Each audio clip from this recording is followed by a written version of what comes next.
everyone, this is going to be my second video in my how to plan your Disney trip videos.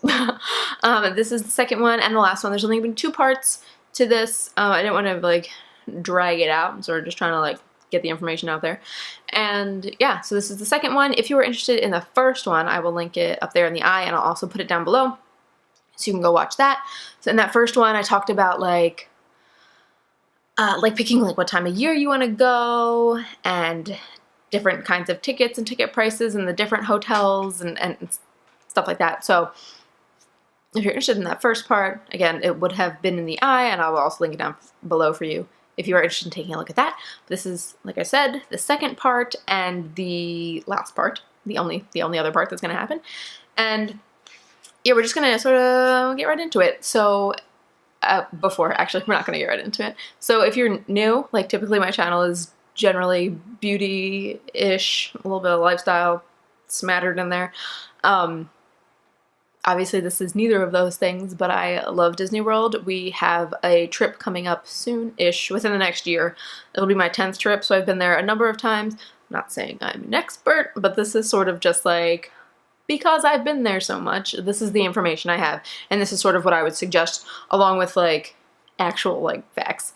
I'll leave some links down below, or at least one link to a website, Disney-ish website. It's not the Disney website, but Mouse Savers, I'm pretty sure, is the I'm on that website a lot. If I have questions, they tend to answer a lot of the questions that I have very well. So I will also link a page of their site down below, but they have a lot of information there. It's mousesavers.com, I think. But I will link that down below. Anyway, basically my channel is mostly beauty. This is not, but I like it. So that's why I'm talking about it. Let's get into it. So after what I talked about last time was, also if I look down, I have my notes, because I need notes for this. Last time we ended with dining, so we're talking about the types of dining plans and their cost and everything basically to do with the dining plan if you were interested in getting that. But now we're going to talk about actually making reservations and setting your plan into action. So first we're going to talk about making hotel reservations. Again, if I look down, it's because I have notes. Look, I'm ready. You see all this? This is only one page. There's more than one page. So making reservations and everything. Hotel reservations you can make 500 days out if you call. So if you just look online, you can't see 500 days from now at this specific time of the year. So if I wanted to make a reservation for January, which is obviously within that 500-day limit, can you hear that? I don't know what she's doing out there. If you wanted to make a reservation for January right now, you'd have to call, because if you go online, you can't see the January calendar to make a reservation. But if you call, then the book is already open for that time period and past that because of the 500 days. So you can make it a long while ahead of time. If you have a special reservation, you're going to need to call. For example, we are military, so if we choose to do the military hotel discount, you can't do that online. You will have to call, because they have a certain number of rooms, I'm pretty sure, set aside for that specific offer. So you have to call, say you're military, they'll book you under the military room rate, and then just when you get to the hotel, you just have to show your ID. But if there's any sort of specials like that say, call, or you can't do it online, obviously you will have to actually call Disney, talk to a human being, not be a hermit in your house. But yes. So you also want to check the specials page. I don't know why I'm touching my hair. You also want to check the specials page before you make your reservation. So they'll have maybe discounted room rates for specific times of the year that might fall over when you're going, or dining. Sometimes they have free food, or they'll have free food deals. So for a certain period of time, you wouldn't need to get the dining plan. Not that you need to get the dining plan, but if you're going to get it, you wouldn't need to. It comes free when you book your vacation. Also, you can only have one deal at a time, so you couldn't get free food. I couldn't get free food and have the military discount. It would be one or the other, and free food is a better deal than the hotel discount, if you were curious. Also, it tends to change based on your hotel, at least the last couple times, not the last couple times, but when we've gone, when free food has been offered, it was, if you stayed at a value resort, you would get the quick service meal plan for free if they were offering free food. You get the quick service for free. If you were staying at a moderate resort, you get the dining, like the regular like Disney dining plan for free. And if you're staying at a deluxe resort, I don't know if it was the deluxe meal plan, but it changed basically on the per tier. Now, I want to say that it's the free food. They're offering it now for the end of this year. I want to say you get the quick service meal plan is free for the value resorts and the moderate resorts. Anyway, you can upgrade your meal plan. As far as I know, I haven't dealt with it recently, but in the past, if you were to say stay at a value resort and there was free food, it was the quick service free food, you could pay to upgrade to like the dining plan. So like the value of the quick service meal plan would be free, and then you just pay a little extra to get the next like tier up in the dining plan, if that makes sense. So if for some reason they offer free food during when we go, that would be amazing. We will be upgrading to the next step up meal plan because we are staying at a value resort. That, I feel like that took way longer to explain that than it should have. When you make your reservation, so online or whatever, I'm speaking for the Disney vacation packages, so that would be when you book your hotel and tickets at the same time, or hotel and food. So basically everything that's not just the hotel, so hotel and something. There's a $200 deposit, so if you are booking online and not talking to someone, you will need to pay $200 at that time. If you call someone on the phone, I think you have 3 days for that $200 deposit for you to do that. So it's a $200 deposit, and then you need to pay off the balance of your trip 30 days prior to your check-in. Again, this is for Disney vacation packages. If you're just doing a hotel stay, it is different. I think it's,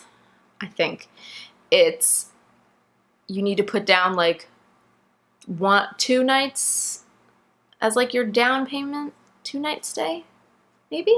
And then like your last, the remainder of your balance is due at checkout or at check-in, at checkout. So it's a little bit different if you're just making a hotel only reservation. Again, I'll link the Mouse Savers website down below. They talk about that on that website.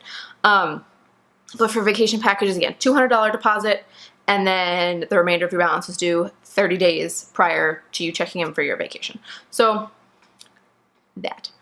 And after those are made, obviously you can make your reservations at any time, but the closer you get to when you would be going, obviously there might be less rooms, or if you're going at a really busy time, there might not be any rooms.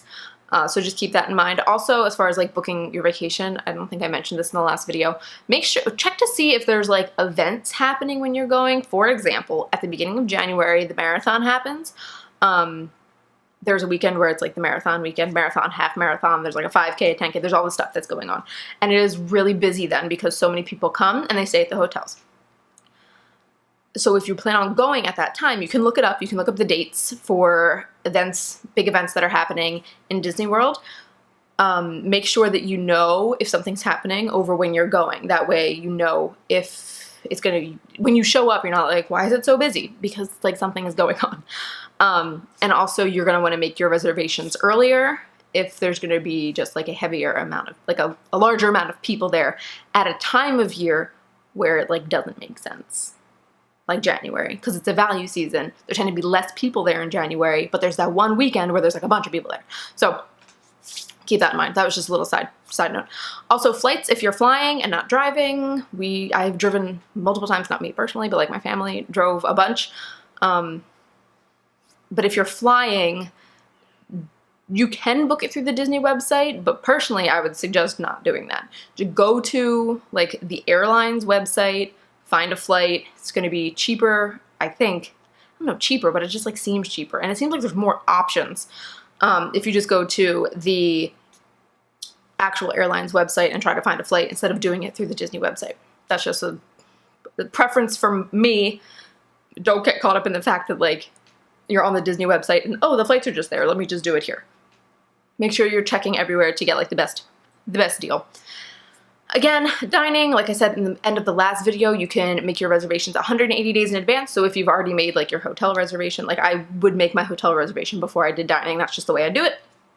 So first I'd make the hotel, and then the next big thing that would happen would be dining.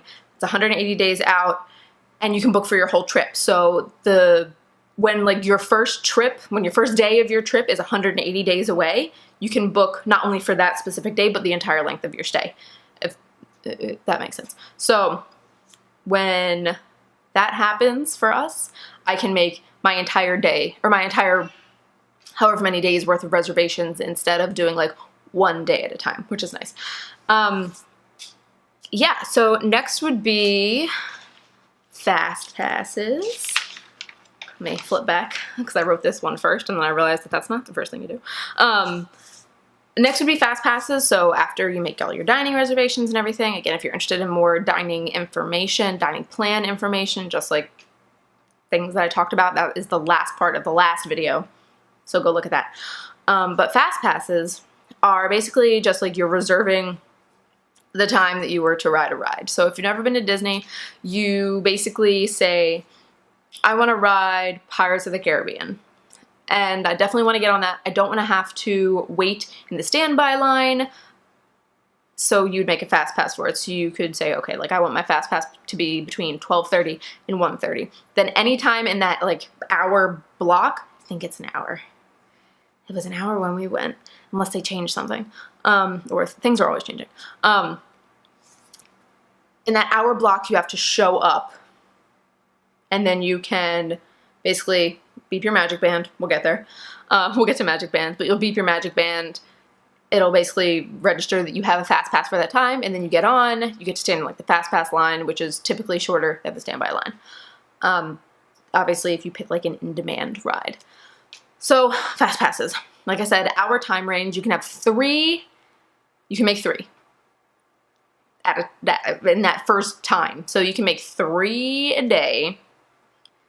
So basically, for instance, you can have, let's say you have like one for like 10 to 11, one from 12 to 1, and one from like 2 to 3, okay? Say that's when you decided to time your fast passes. Once that last fast pass, you've either used it, or once the time window is done and you have no more fast passes left, then you can add an additional fast pass. And then if for some reason you then use that fast pass, then you can add like another one. And then once that one's used, you could add another one. So you can add one at a time after the initial 3, but you have to use it before you can make another one. Does that make sense? I hope that makes sense. But okay, so if you have just park tickets, if you're not staying at a hotel or you're not staying on Disney property and you just have park tickets, I looked this up and I hope it's correct information. You can make your fast passes 30 days in advance. So 30 days from the start of your trip, you can make your fast pass reservations. If you have a hotel stay, you can make them 60 days in advance. So that's a long while. It's like 2 months. You can make your fast pass 60 days prior to check-in. So this is what we usually do. So I'm going to go per park sort of and tell you what we usually are thinking as far as making our fast passes. For Magic Kingdom, we usually do Jungle Cruise because that is typically a very long wait. So we'll do Jungle Cruise. Last time we also did Seven Dwarfs Mine Train. My immediate family aren't really ride people. So for that fast pass, it was just me, my husband, and my sister. So that if you want to get on any of the mountains, Splash Mountain, Big Thunder Mountain, Space Mountain, I'd recommend making a fast pass for those. They tend to be more heavily, there's more of a heavy traffic of people going through those rides. So if you want to get on one of them, I would recommend making a fast pass for that. There's also meet and greets that I'm pretty sure you can make a fast pass for. So when we went, it was right after Frozen came? I don't know. Something was happening. It was right after Frozen. There was an Anna and Elsa meet and greet, and that thing was like it was like a 120-minute wait. Like, it was ridiculous. But you can make a fast pass for it. So if meet and greets are something that you're really into, or if you have little kids and you're not waiting in a 2-hour line, you can make fast passes for that as well. Obviously, make fast passes for things you want to get on. Don't just make them for like whatever. Animal Kingdom, Expedition Everest, that's usually pretty busy. Kilimanjaro Safaris, also we have a fast pass, we usually do a fast pass for. Dinosaur, sometimes the wait is like 10 minutes and it's fine, and sometimes it's long, so that's sort of like a gamble. And also you can do fast passes for shows, like the Nemo show, Lion King. There's like a nighttime show at Animal Kingdom now that I would assume you can make a fast pass for it. So if you want to make the fast passes for shows, by all means do that. Epcot, Soarin', Test Track, Mission Space. Those are going to be the big three.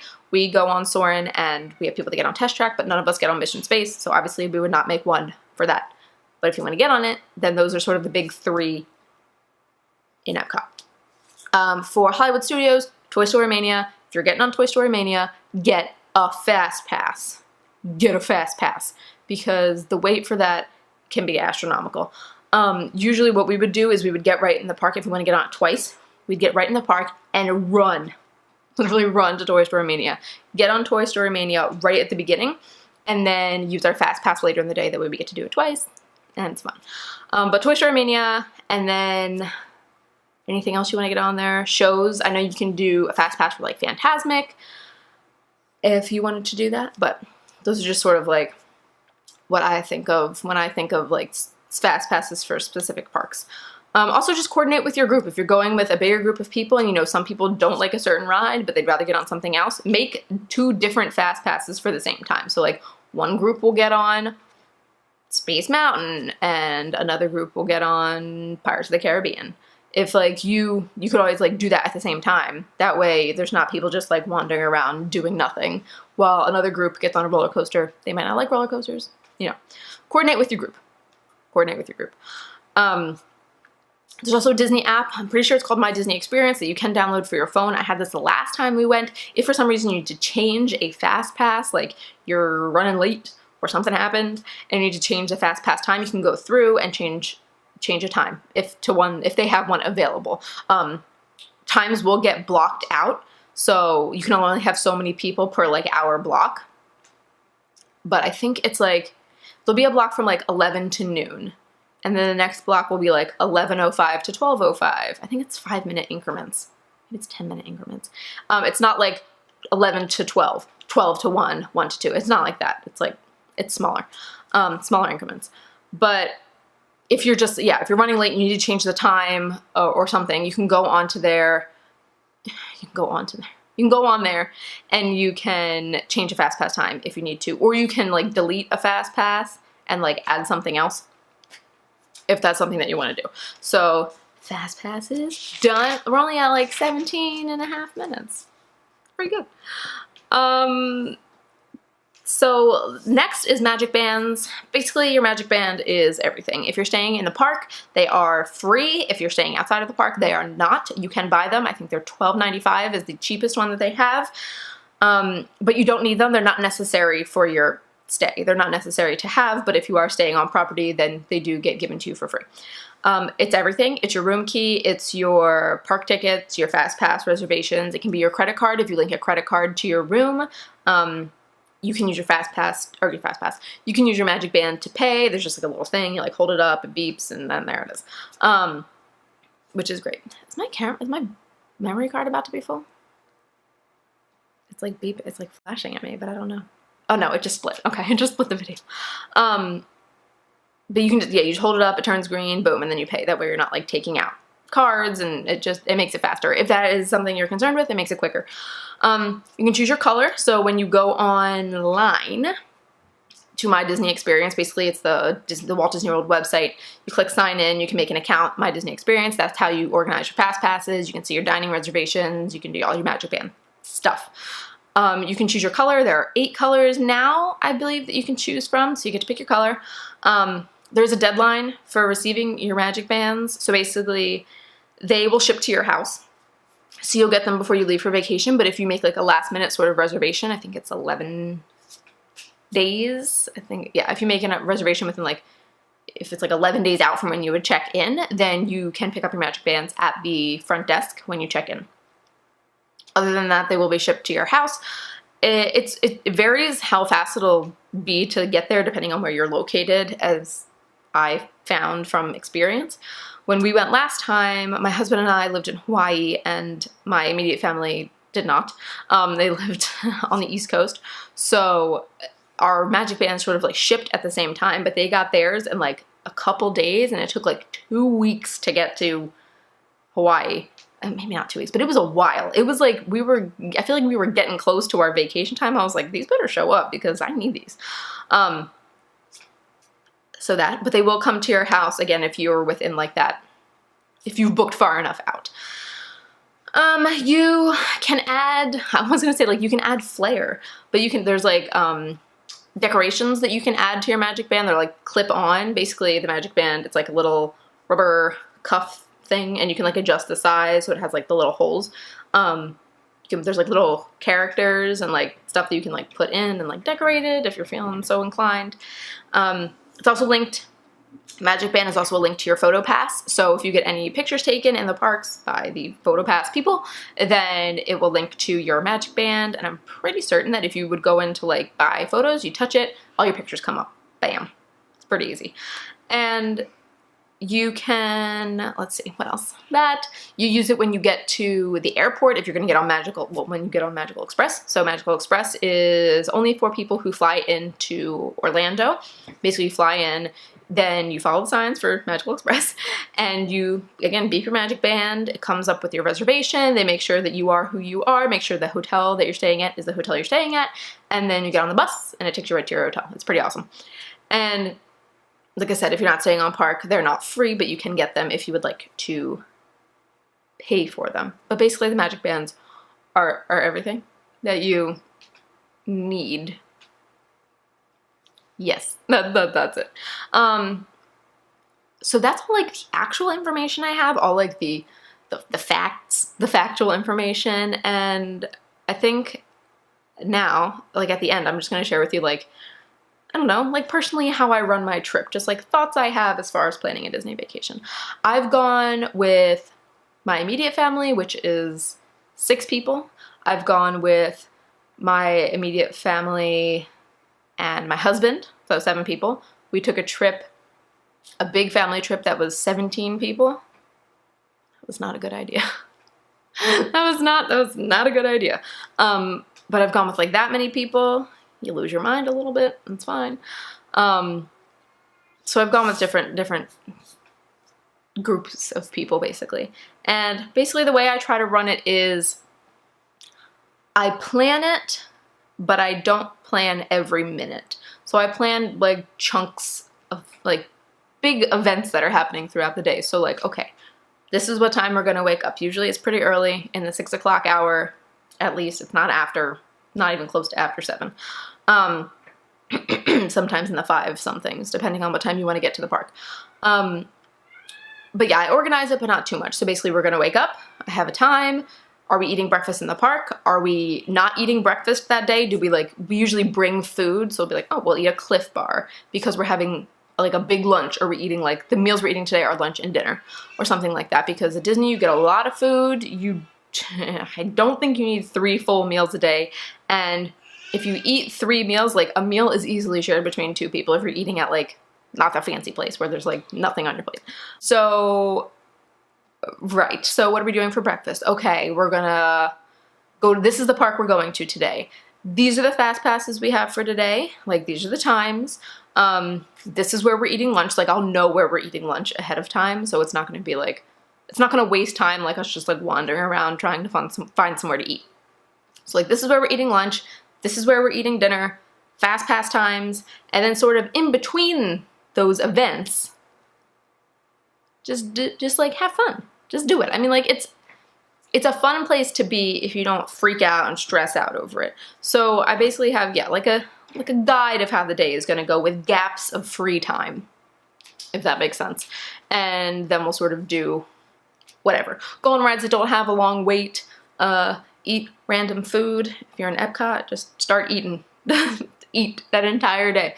My husband and I just like ate and drank our way around the World Showcase, which was like bad at a certain point because we just like kept eating. We're like, oh, we'll have some pastries from Norway, and then we ate like gelato, and there's like these slush, if you drink, there's like slushes in Italy that are like a Grand Marnier slush, and there's like a Grey Goose slush, I think. Those are good. There's like this little cart outside of Italy. But we were just like kept eating food and I was like, oh, I feel gross. But yeah, just sort of like have fun with it. Don't plan it too much because you'll make yourself crazy. Like you'll get crazy. You'll get crazy. And know who you're traveling with. Know everyone's abilities, walking and just like otherwise. So I know like when we go, I'm gonna have a 2-year-old. So what time can she comfortably wake up and what time does she have to go to bed, and she's gonna get cranky throughout the day. What can she do? She can't go like hard all day because she's 2. She can't do that. So what kind of downtime basically is she gonna need, and things like that. So basically know who you're traveling with. And like I said a couple minutes ago, just have fun. It's gonna be a good trip. It's gonna be good. Make sure everything you just have is organized. Usually I have a folder that has, last time at least I had a folder that had a printout of all our reservations. That way if there's some sort of hiccup, you can go like, here, this is what I have. Like this is my reservation. I definitely had it for this time. Fast passes, I usually have like a printout of that. Just make sure you have all your information ready to ready to go. You can get buttons, if you didn't know, that have like, if you're on your honeymoon, they say like happily ever after, you can get first trip buttons, which you will be having for my child. I will pin that button to her shirt. You can get that. You can get just married buttons. I think there's buttons all over. Buttons for everyone. So yeah, I mean, just like have a good time. It's gonna be fun. Try not to like, just like enjoy it.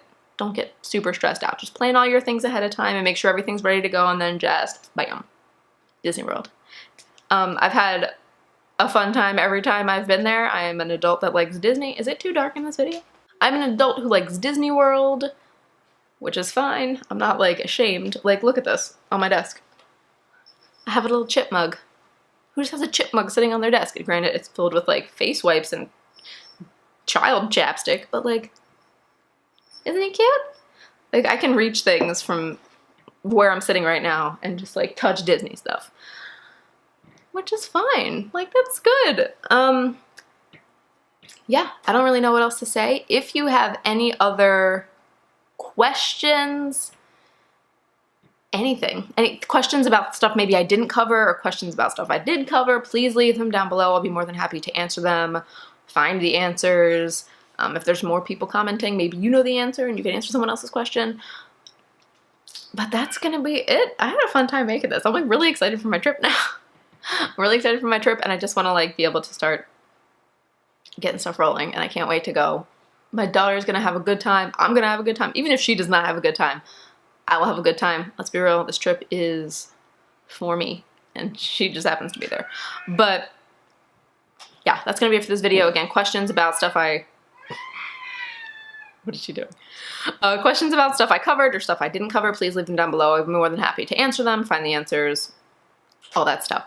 But yeah, that's gonna be it. If you are new or just haven't subscribed yet, I'll leave the subscribe button right over there for you. I'll also leave my latest video up there for you if you're interested. Again, my channel is mostly like beauty related, so if you're interested, please stick around.